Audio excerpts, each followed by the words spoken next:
The job of the SBC president is often a thankless one, but today we have the man himself, Clint Pressley, with us to discuss his year as SBC president and shed some light on what he's preparing for next month, right here on this week's episode of The Road to Dallas, presented by Southwestern Seminary.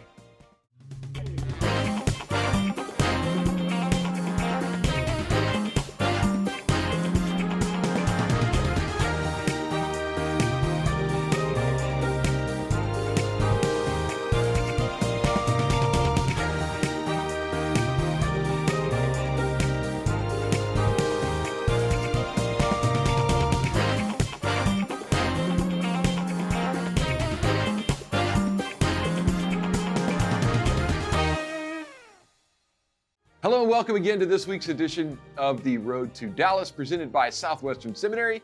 Got a special treat for you this week as we get really close to the annual meeting.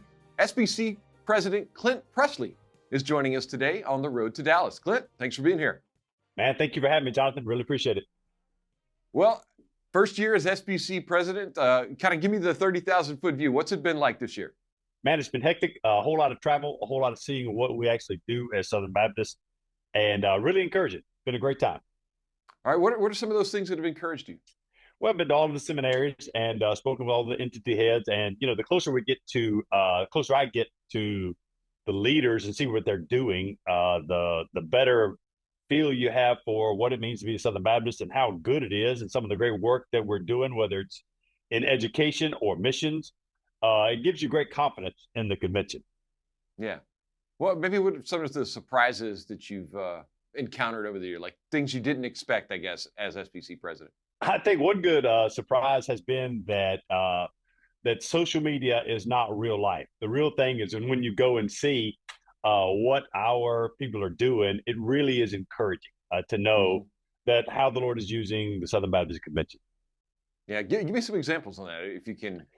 So yeah, right after I was elected, you had Helene come through, and I was on the way up to Virginia to be a part of an IMB commissioning service, and be there and see our missionaries commissioned, to know that that pipeline has grown like it has.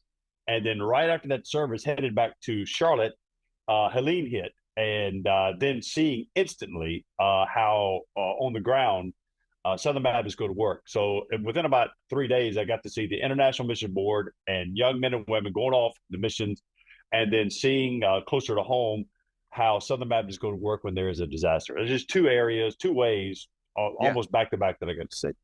That's really neat. And I know we had a huge impact, the Southern Baptist Disaster Relief did, after Helene went through the Carolinas. And they still are. Yeah, I mean, it's still there. Yeah. I mean, they are still working to this point. People forget because, you know, we kind of move on, the news cycle moves on. But Southern Baptists are still, right now, have been working every day since then to help restore order there in Western North Carolina. Yeah, it's odd to think of hurricane response in the mountains. Right. Those two things are quite incongruent. Yeah, I was up there last week, and just to riding somewhere to speak and seeing the devastation there, but knowing that we are part of the recovery.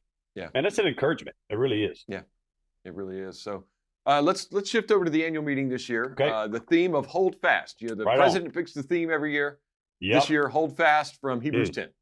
Hebrews 10, Hold Fast to two things, because it's the 100-year celebration of the BF&M and the 100-year celebration of the Cooperative Program, and using those two things as the rails that the train of the SBC runs on, our confession of faith, and 100 years of having the Baptist faith and message, and then 100 years of working together in cooperation. I think it's a great, man, it really is a good time to focus and maybe even refocus and celebrate those things that we actually do really, really well.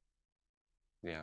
And you mentioned that CP 100, the Baptist Faith and Message 100. I mean, those are two big celebrations we'll be doing there in Dallas, one on Tuesday, one on Wednesday. But like, you know, when we talk about the Cooperative Program, what it means, like you're a product of the Cooperative Program. Went to a CP supported seminary and all these different things. You're talking about disaster relief, IMB, all these things that the Cooperative Program is a part of. You know, it's kind of neat to see that 100 years later. It genuinely is. And one of those things that actually has continued to work and continued to be engineered and re-engineered and built into that. You know, we want to see our clergy, our pastors educated. So we want an educated pastorate. We have the seminaries, and we want to see our missionaries educated and holding true to the faith once and for all, delivered to the saints. And we want to see our churches cooperate together and maintain their own autonomy. So there is a certain genius to what we do when it comes to the Cooperative Program. Yeah, and you take that with the Baptist Faith and Message and how our polity and our processes, I guess you could call it, with the CP, kind of mesh together, and they work so well and have for a century now. Right. Yeah, I'm very thankful for that. Yeah. All right. Well, as we get closer to June and closer to the annual meeting in Dallas, maybe some final exhortations or encouragements that you have for Southern Baptists who are coming to the annual meeting this year. Yeah, I want our people to come ready to celebrate those two good things that are distinctions in the Southern Baptist Convention that sort of make us different than every other fellowship or denomination. And then that's not to say that we look away from some of the issues we're going to have to face. We'll face them, but that to know that there are some really great things that make us Southern Baptists, and it's good for us to focus our attention on those things and to celebrate how the Lord is using Southern Baptists around the world. Yeah, that's a really good thing. And you know, we talk about all the business that gets done at the annual meeting, but we often don't get a chance to celebrate as much as maybe we should, I guess. Yeah, and I hope we celebrate with the IMB, but you know, let's celebrate a little bit more. I hope we'll get to do that this year. Yeah, I hope we'll get to do that this year. And I think those 200-year anniversaries gives us that opportunity to do that in a grand way this year, and while still maintaining, you know, the focus on the present and what we need to do as we move forward as a convention. Right. Agreed. All right. Well, Clint, thanks for joining us today. We really appreciate that. And thank you again for joining us this week on The Road to Dallas, and our sponsor as well, Southwestern Seminary, whose core values are grace-filled and Christ-centered, scripturally grounded and confessionally guided, student-focused and globally engaged. You can find out more about Southwestern at swbts.edu, and we will see you right here next week on The Road to Dallas.